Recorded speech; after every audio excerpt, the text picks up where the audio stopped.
Ça fait 8 mois que je suis à Edmundston, donc techniquement parlant, je rentre dans la catégorie des nouveaux arrivants.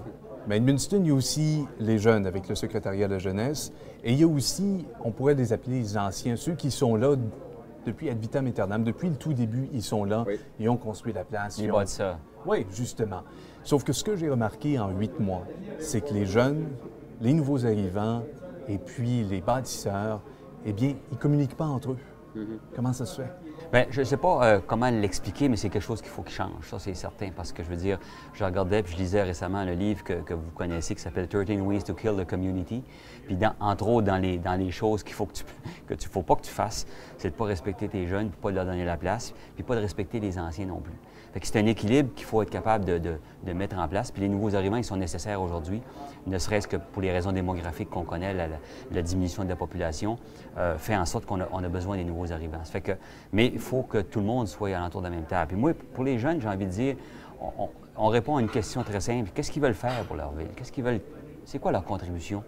Puis pour les anciens, il faut leur demander aussi qu'est-ce qu'ils veulent léguer. Parce qu'on pourrait avoir tendance à penser qu'à un certain âge, les gens vont dire ben, « moi, j'ai fait ma contribution, puis ça va ». Les gens sont actifs de plus en plus longtemps aujourd'hui, de toute façon.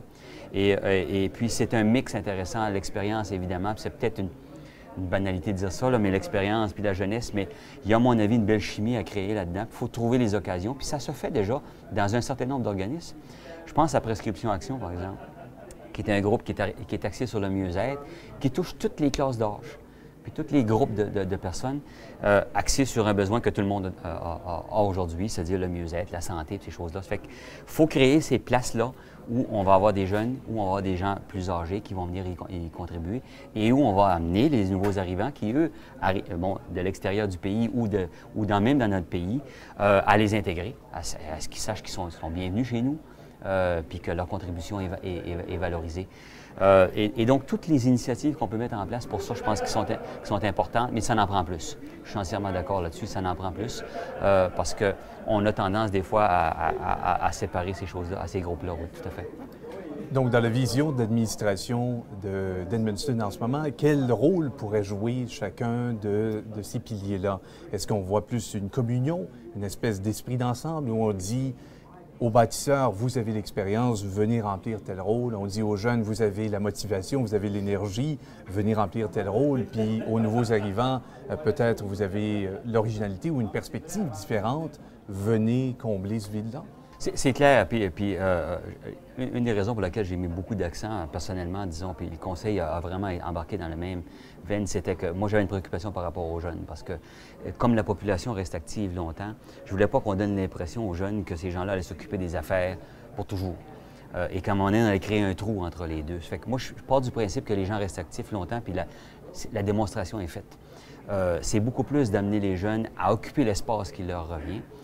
Et de faire le lien entre les deux. Alors, comme je le disais tout à l'heure, pour moi, je dis aux plus vieilles générations, restez actifs, continuez de contribuer, c'est important, ne décrochez pas. On a encore besoin de cette énergie-là, puis de cette expérience-là est important. Puis en le faisant, ouvrez la porte. Ouvrez la porte pour que les jeunes aussi soient à leur place. J'ai regardé le conseil d'administration de la Chambre de commerce dernièrement.